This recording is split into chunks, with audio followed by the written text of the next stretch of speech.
বাঘাযতীন, ট্যাংরা, এন্টালি, মুকুন্দপুর এক্সাইডের পর এবার কাঁকুরগাছি ফের হেলে পড়া বহুতলের হদিশ মিলেছে। কাঁকুরগাছি 30 নম্বর ওয়ার্ড, একটি বহুতলের ওপর বিপজ্জনকভাবে ঝুঁকে রয়েছে আরও একটি বহুতল। আতঙ্কে রয়েছেন আবাসিকরা। সৌমিত্র রায় আমাদের প্রতিনিধি রয়েছেন আমাদের সঙ্গে। সৌমিত্র, হেলে পড়া বহুতলের সংখ্যা এই শহর জুড়ে তো ক্রমশ বাড়ছে, এবার কাঁকুরগাছি বহুতলের সন্ধান মিলছে কলকাতায়, আবারও সন্ধান মিলেছে এই হেলে পড়া বহুতলের। আমি এখন রয়েছি কাঁকুরগাছি এলাকাতে, মানিকতলা মেন রোডে।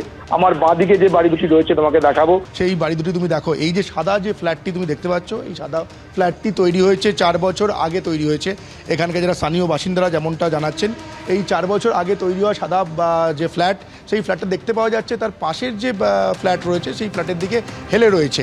এবং তার পাশের যে লাল বাড়িটা তুমি দেখতে পাচ্ছ, সেই লাল বাড়িটা সাদা বাড়ির কয়েক বছর আগে তৈরি হয়েছে। এই লাল বাড়ির উপরের দিকের যে অংশ, ছাদের দিকের যে অংশ, সেই ছাদের পাঁচিলের অংশটা দেখতে পাওয়া যাচ্ছে। দূর থেকে গেলে দেখতে পাওয়া যাচ্ছে যে এই লাল বাড়িটা সাদা বাড়ির দিকে কিছুটা হেলে রয়েছে।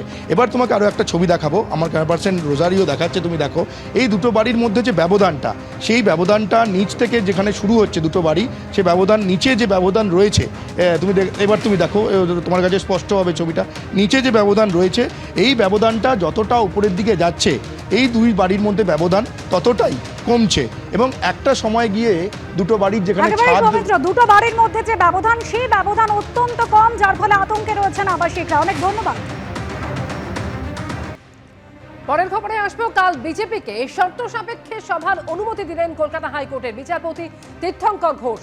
200-300 জন লোক নিয়ে সমাবেশ করা যাবে, হগমার্কেট সংলগ্ন এলাকায় সভা করা যাবে, বিকেল 6:30 থেকে রাত 9টা পর্যন্ত সভা করার অনুমতি।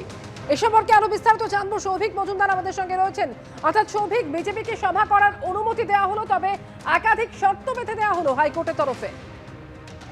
দেখো, একদমই বিজেপির তরফ থেকে অভিযোগ করা হয়েছিল যে তারা পুলিশের কাছে আবেদন করেছিলেন, কিন্তু সেই আবেদনের কোনো সদুত্তর তারা পাননি এবং সম্মতিও তারা পুলিশের কাছ থেকে পাননি। সেই কারণেই তারা কলকাতা হাইকোর্টের দ্বারস্থ হয়েছিলেন।